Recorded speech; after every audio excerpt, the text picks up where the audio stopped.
指甲上嘅小月牙，你係咪成日聽人講佢越大就越健康呢？但你知唔知呢個咁普遍嘅講法，背後其實隱藏住一個巨大嘅迷思？今日我哋就嚟拆解呢個健康密碼。首先，月牙其實係指甲生長板嘅可見部分，學術上叫做甲半月。佢嘅大小同可見度，主要取決於指甲生長速度同指甲床形狀。佢並唔係你健康嘅直接指標。有啲人天生大月牙，有啲可能一隻都冇。呢啲好正常，唔代表身體有任何問題㗎。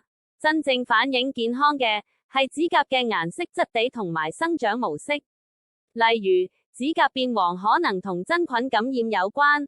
如果指甲突然變脆或者有不尋常嘅凹陷，可能就真係要留意啦。所以，下次見到你嘅指甲月牙，唔使再過分擔心或者神化佢啦。最重要係保持均衡飲食，注意個人衛生，同埋定期檢查。